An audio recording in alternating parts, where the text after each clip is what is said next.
Burya abahanga mu bijyanye n'ubumenyamuntu bagaragaza ko kugira ngo urote inzozi runaka akenshi biterwa na situasiyo y'ubuzima urimo cyangwa se ubuzima ubayemo umunsi ku munsi.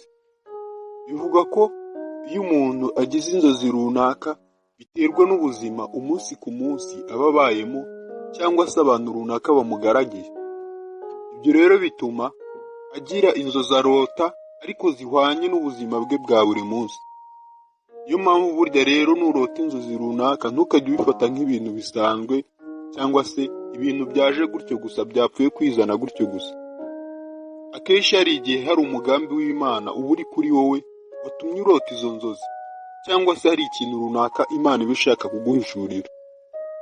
Ntabwo kurota inzozi burya ntukajye ubifata nk'ibintu bisanzwe, kuko mu nzozi nyinshi uba warose hari impamvu nyine iba yatumye izo ngizo uba ukizibuka, cyangwa se ubyuka mu gitondo ukaba ukibuka izo nzozi nyine runaka warose. Niyo mpamvu muri iki kiganiro twaguteguriye inzozi nibura 7 ugomba kwitaho mu gihe izi nzozi wazirose. Ari inzozi uba ugomba kwitaho, cyangwa se ukagira n'ibindi bintu uhindura mu buzima bwawe bwa buri munsi kubera ko warose izi nzozi. Izi nzozi iyo uzirose bisaba kugira ikindi kintu uhindura cyangwa se indi myanzuro ufata ku bijyanye n'ubuzima bwawe, kuko hari ikindi kintu runaka kiba kigiye kuba mu buzima bwawe umunsi ku munsi. Niyo mpamvu inzozi za mbere twashyize ku mwanya wa mbere ugomba kwitaho mu gihe izi nzozi wazirose, kandi ukagira n'ikintu uhindura mu buzima bwawe. Ubundi kurota wagiye ahantu ukayoba, cyangwa se mu gihe uri mu nzozi ukabona warose wagiye ahantu ukayoba, iki ni ikintu gikomeye cyane, cyangwa se izi ni inzozi zikomeye cyane uba ugomba kwitaho burya mu buzima bwawe bwa buri munsi. Kuko kurota wagiye ahantu ukayoba bisobanuye ikintu gikomeye cyane. Rimwe na rimwe ubundi kuyoba cyangwa se kugenda ukarota wagiye ahantu ukayoba bivuze yuko mu buzima bwawe hari ibintu byinshi uri kugerageza gukora ariko ukaba udafite icyerekezo, cyangwa se ibintu byose uri kugerageza gukora cyangwa se ibyo utekereza gukora nta cyerekezo ibyo bintu bifite. Rimwe na rimwe ibyo bintu ugiye gukora nta mumaro bizagira kubera ko warose nyine wagiye ahantu ukayoba. Akenshi izi nzozi ni nk'Imana iba iri kugusobanurira cyangwa se iri kukwereka ibintu urimo, gerageza ugire icyo uhindura cyangwa se ubyihorere nimba ubona kuko biri ngombwa. Kuko ahangaha biba bivuga ko nyine warose wagiye ahantu urayoba. Izi nzozi ni inzozi mbi cyane. Nimba wazirose jya wicara usenge kandi ubwire Imana ikurengere, iguhishurire igisubizo cya nyacyo cyangwa se umwanzuro wa nyawo wo gufata mu gihe warose izi nzozi. Inzozi za kabiri, nurota ubona imbwa mu nzozi zawe. Urota ubona imbwa mu nzozi zawe. Ubundi henshi na henshi muri Afurika imbwa ifatwa nk'ikimenyetso cy'uburozi. Mu mibereho y'Abanyafurika imbwa ifatwa nk'ikimenyetso cy'uburozi, ariko akenshi imbwa ni rimwe mu tungo n'ubundi rimwe mu matungo rifatwa nk'inshuti y'abantu cyane. Ahangaha rero abahanga barabihuza cyane kubera ko imbwa ifatwa nk'ikimenyetso cy'uburozi ariko ku rundi ruhande igafatwa nk'inshuti y'umuntu cyane.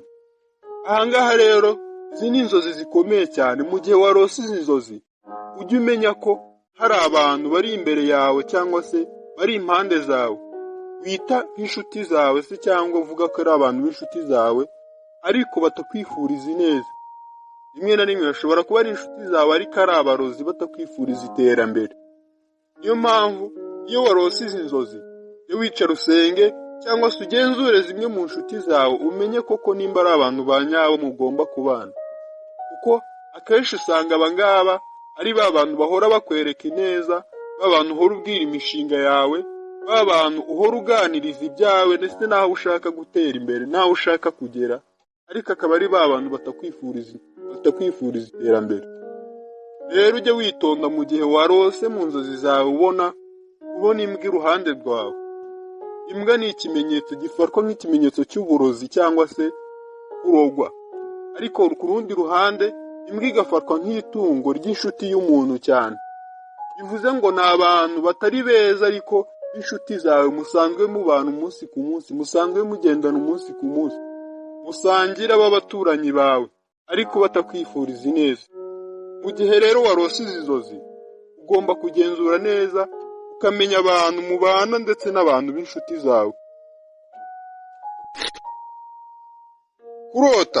Kurota kandi inzozi za gatatu twashyize ku mwanya wa gatatu, ni ukurota ubona amenyo yawe ari kuvamo cyangwa se ubona uri gukuka amenyo, cyane cyane ibijigo.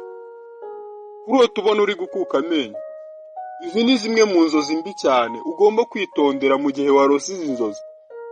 Umunsi uzabona wakutse amenyo, cyane cyane ubundi amenyo afatwa nk'ikimenyetso cy'ubwiza cyangwa se ikimenyetso cy'imbaraga ku muntu, cyane cyane amenyo y'ibijigo, namwe mu menyo umuntu yifashisha akanja bya bintu bikomeye cyane.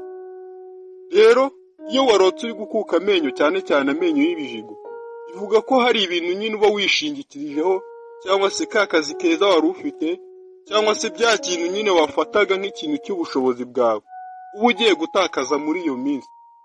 Gukuka amenyo, ibijigo cyane cyane, kubera ko ikijigo ni kimwe mu kintu wifashisha uri gukanja ibintu bikomeye. Bivuze ngo rero nimba wakutse ikijigo, hari akazi runaka wari CEO w'ikigo runaka, wari uyoboye ahantu runaka, business yawe wari wishingikirijeho ubuzima bwawe umunsi ku munsi runaka.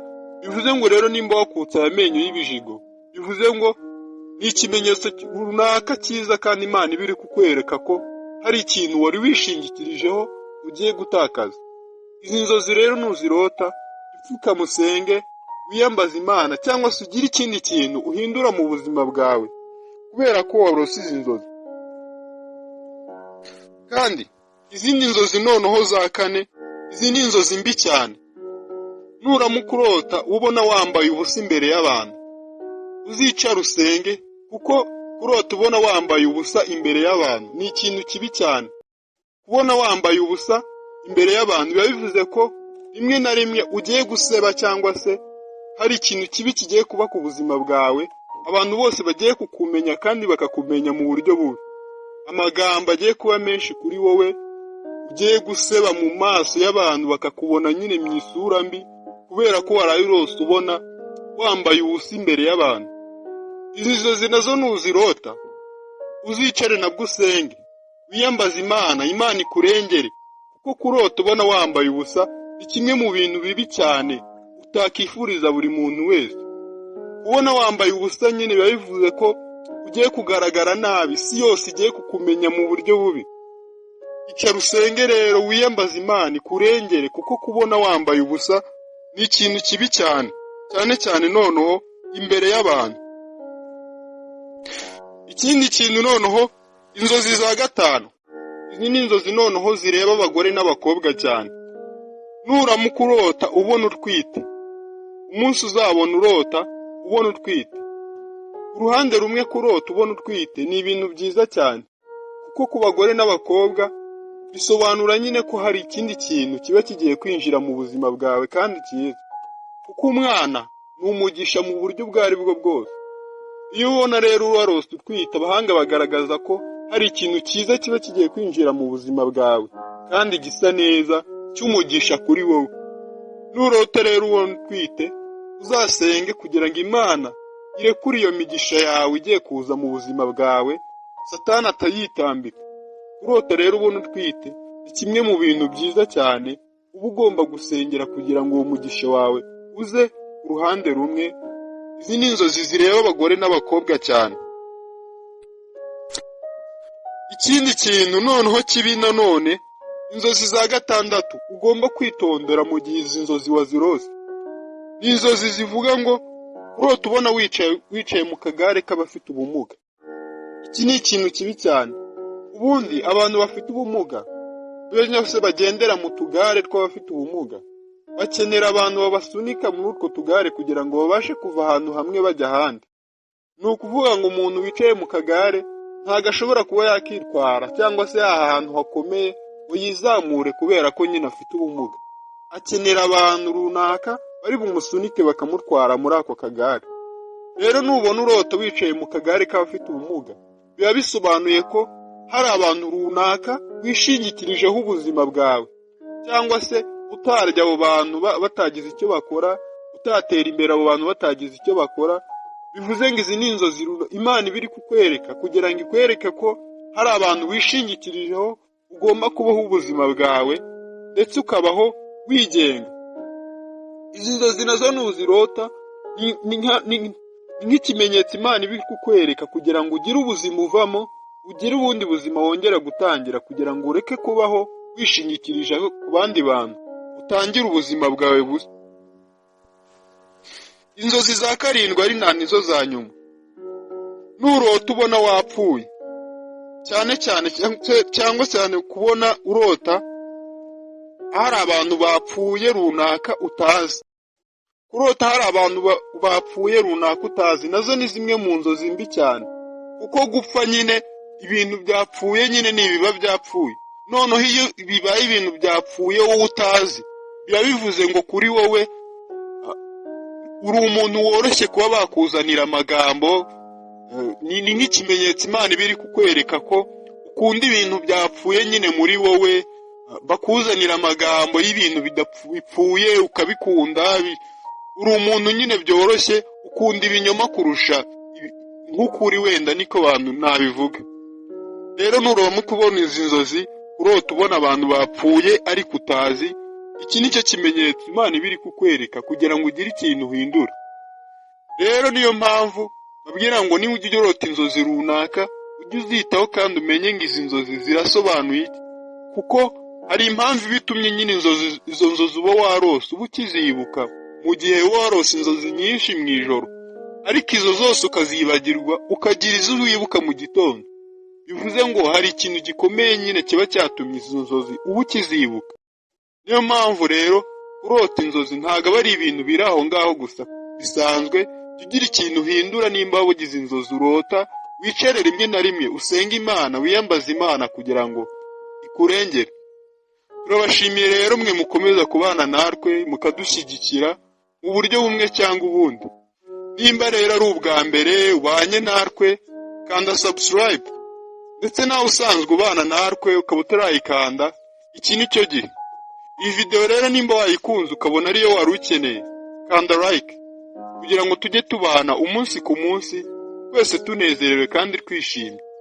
Nawe wakanze subscribe, ntiwibagirwe no gukanda inzogera kugira ngo ibiganiro byacu bijye bikugeraho umunsi ku munsi. Nde mwabanye muri iki kiganiro, nitwa Elsa Nishimwe.